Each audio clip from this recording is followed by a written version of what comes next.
Assalamualaikum warahmatullahi wabarakatuh. Perkenalkan, kami kelompok 3 dari kelas analisis laporan keuangan 2 semester 6 jurusan Administrasi Publik, Fakultas Ilmu Sosial dan Ilmu Politik UIN Sunan Gunung Jati Bandung. Di sini kami akan memaparkan materi tentang elemen-elemen laporan keuangan pemerintahan daerah. Selanjutnya saya akan memperkenalkan anggota yang tergabung ke dalam tim. Yang pertama yaitu ada Dr. Aisyiti Farida SEMSI selaku dosen pengampu mata kuliah analisis laporan keuangan 2. Dan selanjutnya itu ada Syaiful Hadad Nur dan Ramdhani Maulana Nur. Komponen laporan keuangan.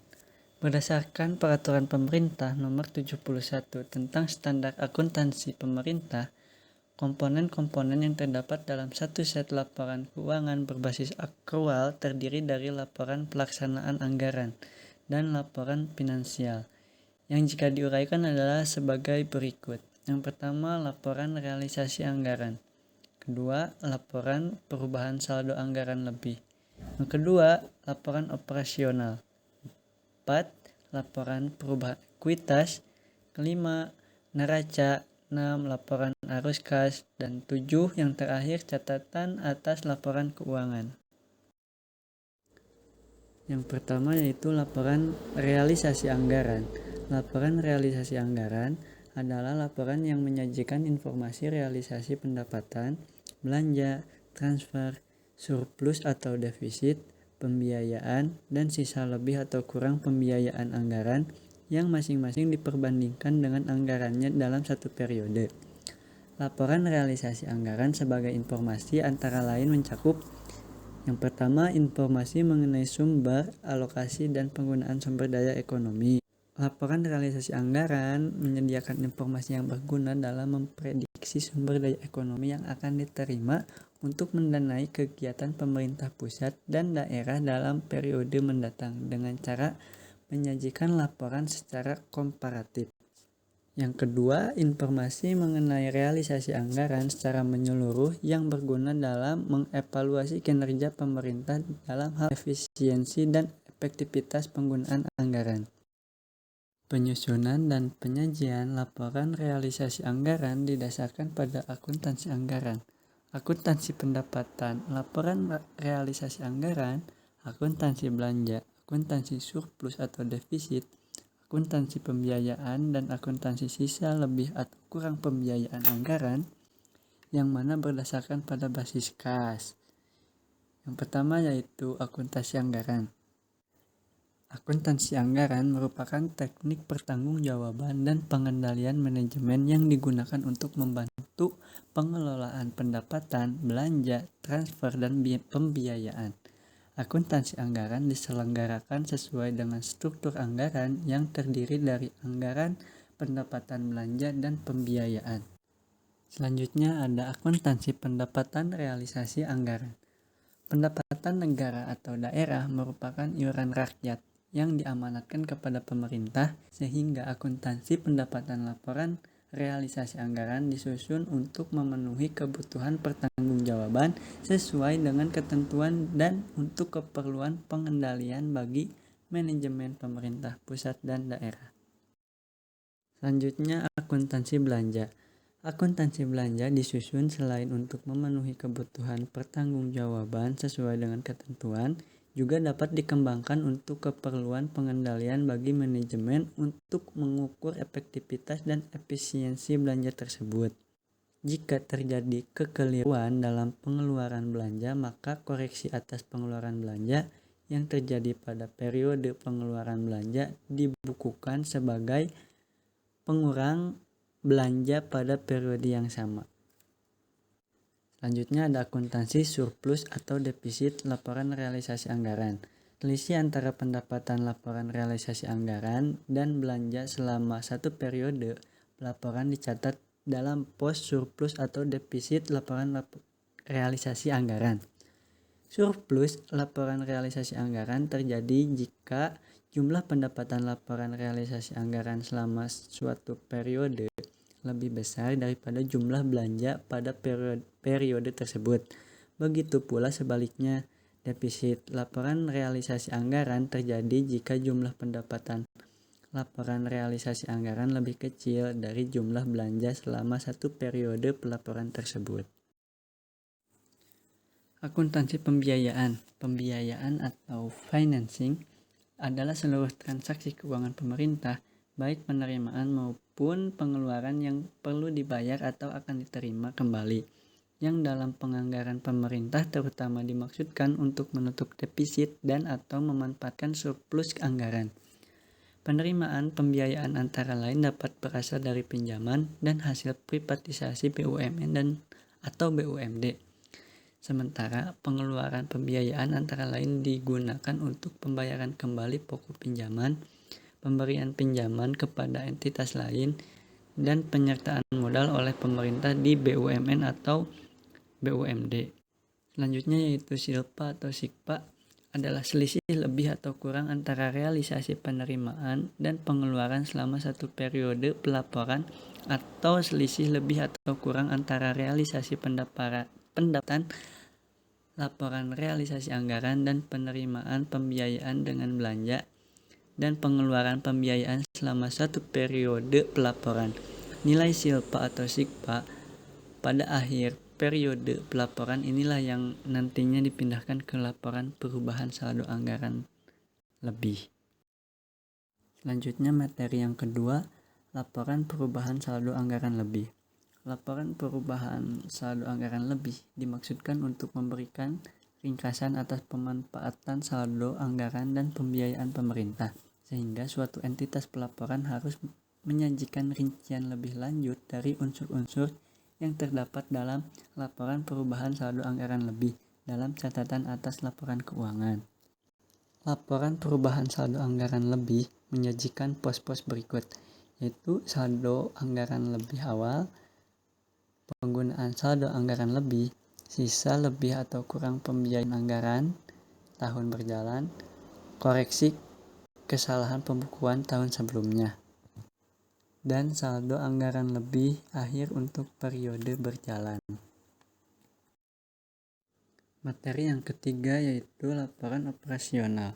Laporan operasional disusun untuk melengkapi pelaporan dari siklus akuntansi berbasis akrual, sehingga penyusunan laporan operasional, laporan perubahan ekuitas, dan neraca mempunyai keterkaitan yang dapat dipertanggungjawabkan. Laporan operasional menyediakan informasi mengenai seluruh kegiatan operasional keuangan entitas pelaporan yang tercerminkan dalam pendapatan laporan operasional, beban, dan surplus atau defisit operasional dari suatu entitas pelaporan yang penyajiannya disandingkan dengan periode sebelumnya. Laporan operasional menyediakan informasi sebagai berikut. Yang pertama mengenai besarnya beban yang harus ditanggung oleh pemerintah untuk menjalankan pelayanan. Yang kedua, mengenai operasional keuangan secara menyeluruh yang berguna dalam mengevaluasi kinerja pemerintah dalam hal efisiensi, efektivitas, dan kehematan perolehan dan penggunaan sumber daya ekonomi. Yang ketiga, yang berguna dalam memprediksi pendapatan laporan operasional yang akan diterima untuk menaik kegiatan pemerintah pusat dan daerah dalam periode mendatang dengan cara menyajikan laporan secara komparatif. Yang keempat, mengenai penurunan ekuitas bila defisit operasional dan peningkatan ekuitas bila surplus operasional. Laporan operasional disusun untuk melengkapi pelaporan dari siklus akuntansi berbasis akrual. Komponen yang keempat yaitu laporan perubahan ekuitas.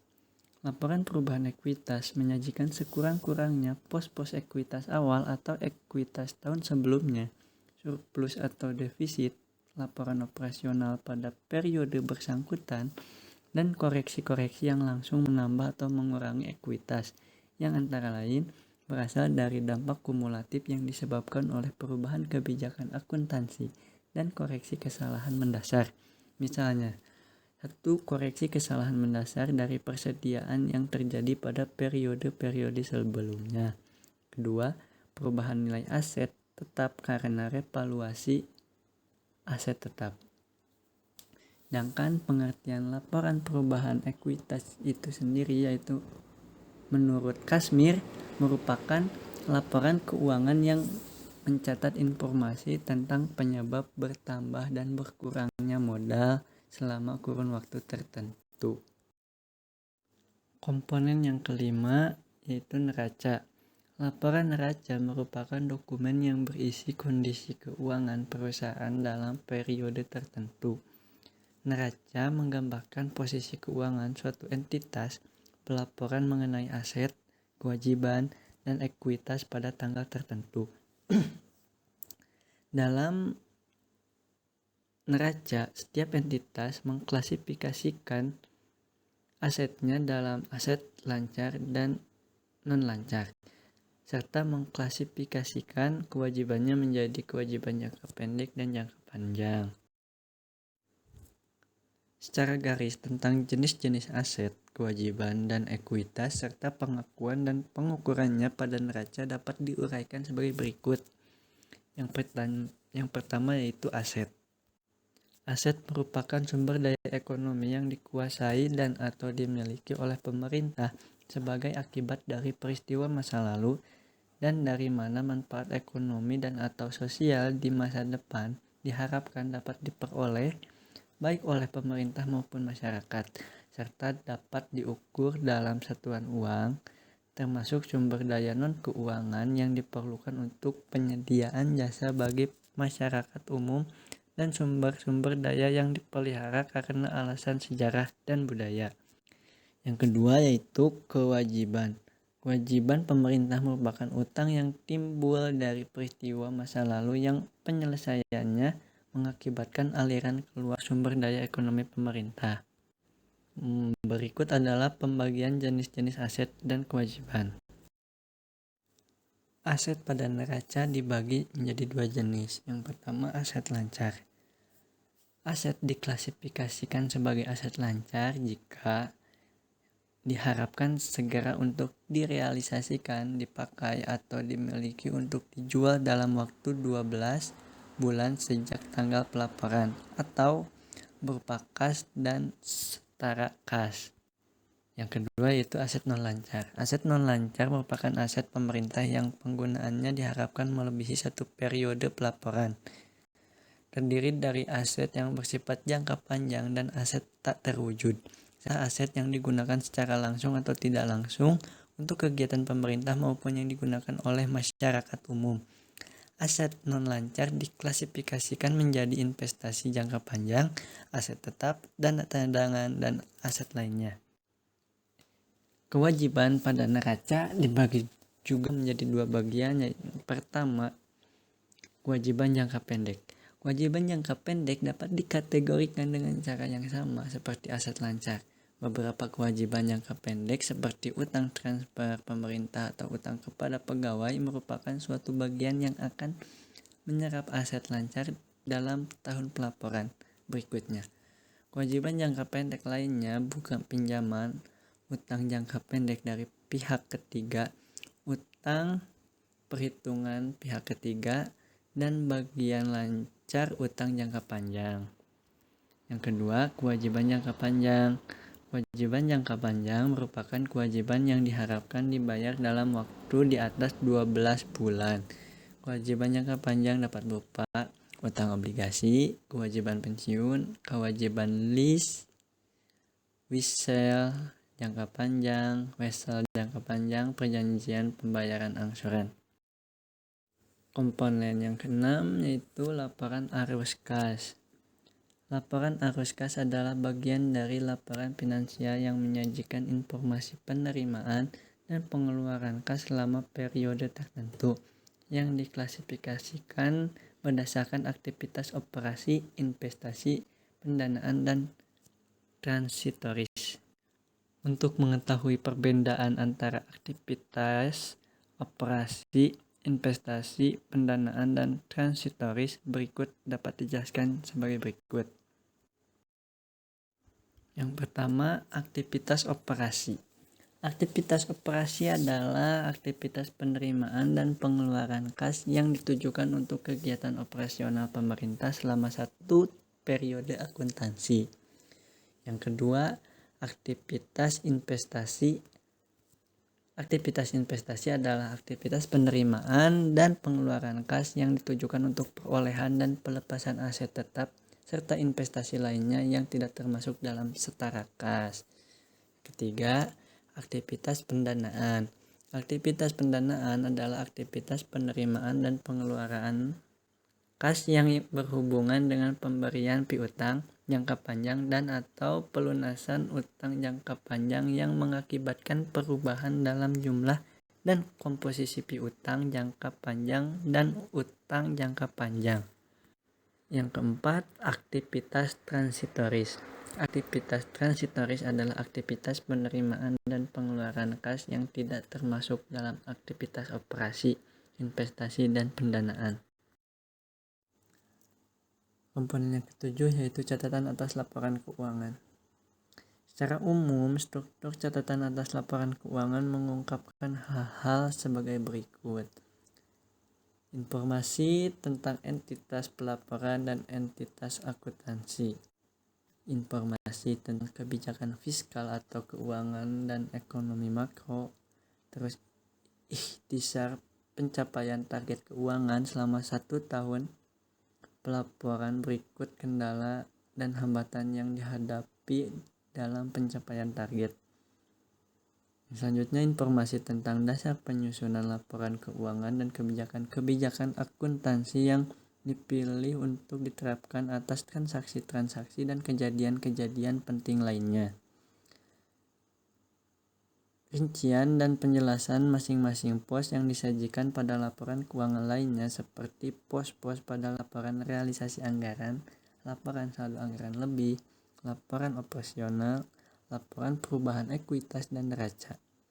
Selanjutnya yaitu informasi yang diharuskan oleh pernyataan standar akuntansi pemerintah yang belum disajikan dalam laporan keuangan lainnya.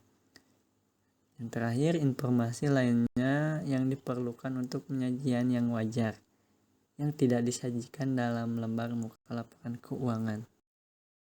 Sekian pemaparan dari kami. Mohon maaf dengan segala kekurangannya. Wabillahi taufiq wal hidayah. Wassalamualaikum warahmatullahi wabarakatuh.